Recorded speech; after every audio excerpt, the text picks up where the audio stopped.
Ça va, Brune? Un trop mignon.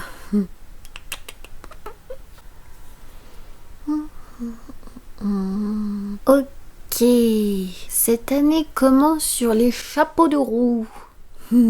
Enfin, je crois, un petit peu quand même. Je suis à fond dans mes projets là, c'est bien, c'est bien, c'est bien, je travaille bien, ça marche très bien. Je vais plutôt bien, ce qui est important de le dire. J'ai quelques angoisses dont j'aimerais te partager. Un petit peu, on verra plus tard, en fonction de comment je m'organise par rapport aux vidéos que je sors et tout. Mais bon, voilà, je travaille plutôt bien. Il y a quelques vidéos à venir et tout. Si je t'ai manqué, tu vas être content. Et si je t'ai pas manqué, bah... tant pis pour toi, c'est pas grave, c'est fou. Juste un petit aparté avant de commencer cette vidéo dont j'ai envie de te faire part. Il y a une vidéaste que j'adore qui s'appelle Carolina, dont sa chaîne s'appelle La Carologie. Tu la connais sûrement à mon avis parce qu'elle est trop bien et qu'elle est connue. Elle a sorti une vidéo là, sa dernière qu'elle a sortie, enfin... en fonction de comment je sors cette vidéo, si elle en a sorti une nouvelle. Mais dans ses plus récentes, elle a sorti une vidéo qu'elle a appelée Deuil, le deuil, je sais plus. Et pouf, ça m'a frappée. Ça m'a frappée métaphoriquement, pas au sens littéral du terme. Hein. La vidéo ne m'a pas frappée vraiment. Oui, ça m'a frappée parce que je vais pas trop te détailler parce que moi aussi, du coup, je voulais faire une vidéo un peu sur ce sujet, pas vraiment sur le sujet du deuil, mais autre chose. Enfin, tu verras si je la sors un jour. Mais l'année dernière, à cette même période de l'année, j'ai vécu des angoisses horribles. C'était vraiment un cauchemar par rapport au sujet de la mort. Et du coup, je voulais t'en faire une vidéo de ça. Mais je pense que si je l'ai pas fait depuis tout ce temps, c'est parce que j'étais pas prête à le faire. Je sais pas si je suis prête à le faire encore là. Mais je voulais t'en parler et comme par hasard, j'ai repensé là récemment à ça, à cette vidéo que je voulais faire. Et comme par hasard, il y a Carolina qui sort une vidéo un peu là-dessus. Le jour où elle l'a sortie, justement, j'étais en train de me faire la même réflexion que celle qu'elle se fait dans la vidéo. J'ai fait haha, on est connectés. Et j'ai regardé quoi? Même pas 10 secondes de la vidéo, j'ai pas pu aller plus loin. C'était trop dur. Pas que la vidéo est pas bien, mais c'était trop... Dès le début, elle dit un truc qui m'a trigger et j'ai fait non, je peux pas la regarder maintenant parce que ça va être trop angoissant. Du coup, j'ai fait bon, bah je la regarderai un peu plus tard. À chaque fois, je veux faire des vidéos sur un sujet et à chaque fois, il y a quelqu'un qui le sort avant moi. Enfin, non pas que je suis pas contente, hein, parce que j'adore les vidéos de Carolina. Bref, j'avais juste envie de te parler de ça. Du coup, cette vidéo, c'est un bilan de ma chaîne de toute l'année 2019. Parce que j'adore faire des bilans, parce que c'est chouette les bilans. On est au mois de janvier, c'est le début de l'année 2020. Bah voilà, c'est le moment des bilans quoi. Comme je disais et tout dans mes autres vidéos de bilan, bah ça permet de faire le point, de faire une introspection, de faire un récapitulatif de tout ça et puis de célébrer. Comme je t'ai dit dans ma précédente vidéo 2019, ça a été une année en demi-teinte, un peu bizarre. Et du coup, bah, j'ai envie de vraiment me rappeler des bons moments, de ce que j'ai réussi à faire. La prune, elle arrive toujours à un moment. Oui, donc je disais de ce que j'ai réussi à faire, parce que sinon je risque d'avoir une mauvaise image de 2019 et je n'ai pas envie que ce soit le cas. C'est pour ça que je vais faire aussi un bilan de l'année, juste pour moi. Pour fixer, tu sais, les bons moments, histoire de pas les oublier, que les mauvais moments ne prennent pas le pas dessus. Du coup, qu'est-ce qu'on a fait cette année? Pourquoi je dis on? Je sais pas. Qu'est-ce que j'ai fait cette année? Qu'est-ce que j'ai sorti comme vidéo? Alors d'abord, je t'ai souhaité la bonne année 2019. Bonne année, bonne année, bonne année. Ah, déjà un an qui s'est passé. Oh là là. Et d'ailleurs, je t'avais dit dans cette vidéo que je pensais que 2019 serait une bonne année et tout, mais... je crois que je me suis un peu trompée. C'est pour ça que j'ai pas trop envie de te redire un truc comme ça, parce que même si j'ai un bon pressentiment et tout, si je me trompe, c'est pas très grave. Mais c'est pas que 2019 a été une mauvaise année, c'est vraiment qu'elle a été un peu bizarre, quoi, un peu particulière. Il y a des trucs sympas qui se sont passés. J'ai eu des gros déclics et tout qui ont fait que j'ai grandi et que je me suis améliorée sur plein de points. Et en même temps, il y a des trucs mauvais qui se sont passés. Elle a été vraiment bien et pas bien en même temps, enfin c'était bizarre. L'année dernière je t'ai aussi fait la grande révélation que j'étais bipolaire, ou cyclotimique plus exactement. Ça a été un vrai plaisir de la lire. Déjà c'est une BD qui est extrêmement bien faite. Cette vidéo c'est une vidéo qui me tenait vraiment à cœur de faire, de sortir ça de moi et tout, parce que je sais pas, j'avais envie de le partager et j'avais envie de faire un peu de la psychoéducation, tu vois. Peut-être que ça pourrait permettre à des gens déjà de se reconnaître là-dedans et donc du coup de se dire ok c'est bon je suis ça, c'est bon j'ai compris. Avant de comprendre que j'étais ça, c'était vraiment assez horrible, tu vois, du genre je me disais mais qu'est-ce qui se passe et tout, pourquoi je suis comme ça et tout, et de poser un diagnostic dessus, ça a été vraiment un soulagement. Et donc je me dis que si je fais une vidéo comme ça, je peux peut-être aider des personnes à être soulagées de ça.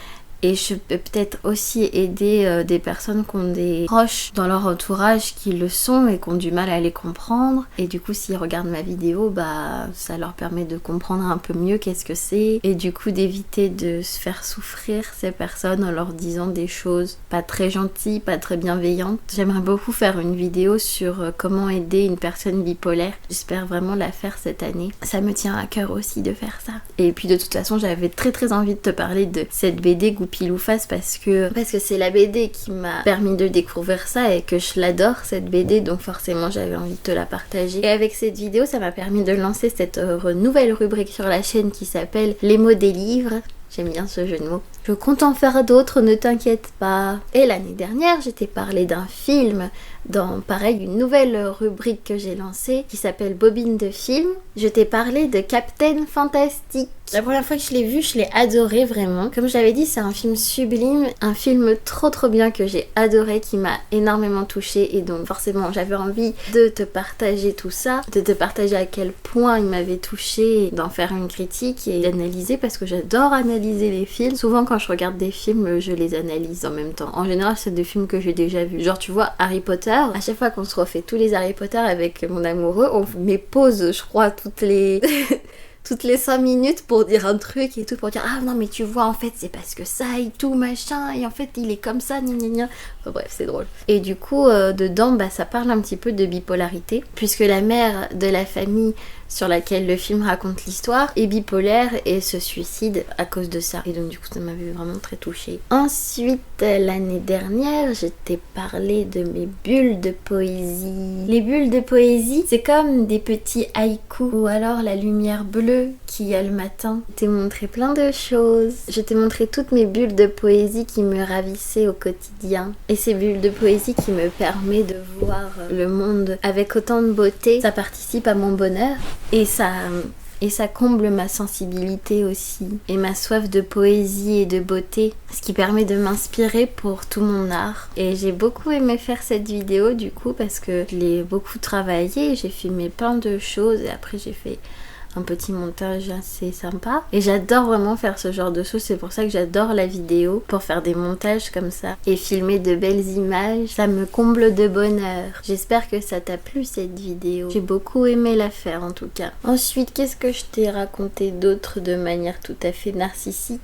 Je t'ai fait une sorte de vidéo story time. Enfin, j'ai voulu être prof à un moment mais ça c'était avant que je me rende compte à quel point l'éducation nationale c'était, comment dire ça avec des mots pas trop virulents, c'était une abomination. Je parlais de moi et de ma sœur. Je te racontais un peu où moi ma bipolarité s'est déclenchée et que je ne savais pas du tout que j'étais bipolaire à ce moment-là. Mais avec le recul, j'ai bien vu que c'était à ce moment-là que ça s'était déclenché. Et c'était la même année que ma sœur devenait prof, faisait sa première année de prof et en même temps passait son agrégation. Et donc du coup ça a tout compliqué et ça a fait un gros remue-ménage tout ça en même temps. Ça a été une année assez difficile pour toutes les deux. Et voilà, je pense que j'avais envie de sortir ça de moi, d'en parler, de le livrer au monde parce que pour m'épancher, tu vois, pour que ça se libère. Parce que forcément, pendant toute cette année, j'en ai beaucoup voulu à ma sœur et il y a eu beaucoup de rancœur qui s'est accumulée et qui se sont distillées après pendant les 3 années qui ont suivi. J'avais fini par couper les ponts avec ma sœur à cause de tout ça. Je pense que ça m'a fait du bien justement de libérer ça. Et après, le temps a fait son chemin et finalement, toutes mes blessures se sont guéries. J'ai vraiment fait un travail de reconstruction pendant 1 an Peut-être que je t'en parlerai de ça, je sais pas. Ça permet vraiment de guérir mes blessures et de laisser échapper toute la rancœur que j'avais pour ma sœur. Et puis finalement, quand je me suis rendu compte que ça faisait 1 an qu'on s'était pas vu, je me suis dit ah c'est long quand même, j'avais envie de la revoir. Je sais que je pense que ça lui a pas plu cette vidéo, mais je pense que j'en avais vraiment besoin. Aujourd'hui, tu vois, je sais que je pense plus vraiment la même chose de ce que je dis dans ma vidéo, mais j'étais obligée de passer par là, tu vois, c'était une étape d'évolution et c'est pas grave si elle est marquée, si elle est fixée par la magie d'internet. Donc finalement tout s'est arrangé avec ma sœur, pareil, elle aussi elle a écrit une lettre de son côté où elle crache, tu vois, tout ce qui a pu la blesser, et toute sa rancœur dedans, et ça a permis vraiment d'elle aussi de s'épancher, de laisser partir sa rancœur, et maintenant ça va mieux. L'année dernière je t'ai aussi parlé de mes achats culturels. Du coup on débute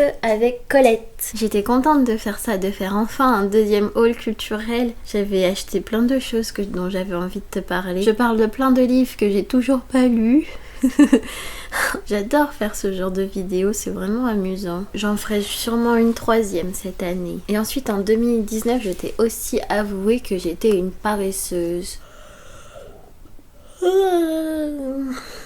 Même si à mon avis je suis sûre ça se voit que je suis une grosse paresseuse. Je me demande pourquoi. Ça m'a permis de lancer ce premier épisode de cette série qui s'appelle La Paresseuse. Oui, c'est un épisode. Et donc là c'était le premier épisode où je t'avouais que j'étais une paresseuse. Et où je te parle de la paresse. J'essaye d'en parler de manière positive. Paresseux, c'est un mot à connotation péjorative. Et moi j'ai envie qu'on change un peu cette vision des choses qu'on a de la paresse en disant que c'est quelque chose de mauvais, que c'est un défaut. J'avais envie de te montrer que ça a du bon de paresser et que c'est pas si un défaut que ça finalement. Et voilà, c'est fini. Après la dernière vidéo qui est sur la chaîne, je l'ai sortie en janvier, donc elle n'est pas comprise dans ce bilan évidemment. Et donc du coup en tout j'ai sorti 7 vidéos, ce qui est mieux que l'année 2018 où j'en avais sorti que 4. Donc comme je l'avais dit, je me suis quand même améliorée.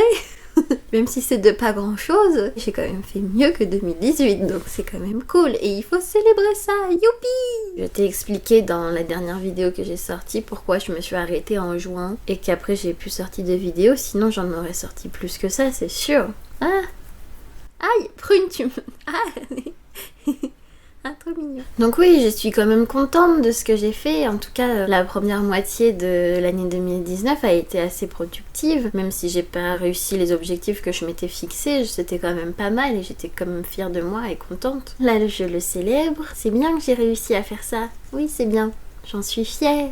Et toi, dis-moi, t'as fait quoi? Raconte-moi. T'as des trucs dont t'es particulièrement fière que t'as fait en 2019? Célèbre-le avec moi. Est-ce que t'as été productif cette année? Est-ce que comme moi, t'as eu une année très bizarre en demi-teinte? Ce serait drôle de savoir ça. Est-ce que tout le monde a une année bizarre en 2019? Est-ce que c'était parce que c'était la fin d'une décennie? Est-ce que 2020 va être cool? T'as fait plein de choses en 2019? Dis-moi.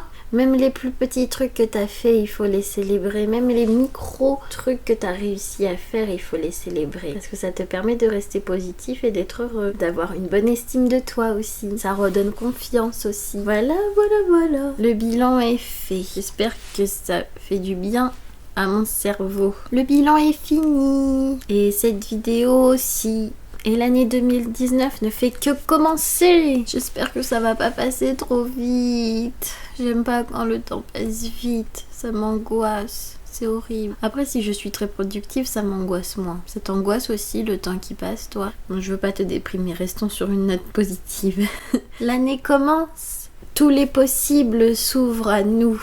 J'espère qu'elle sera bien. Je le souhaite profondément. Cette année, je vais faire en sorte que les choses se passent pas trop mal.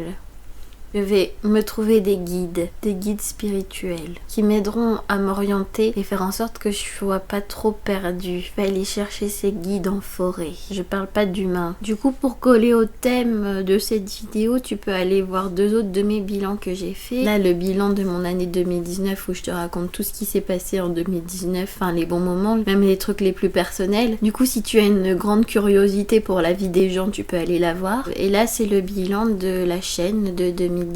Petite prune, petite prune, petite prune.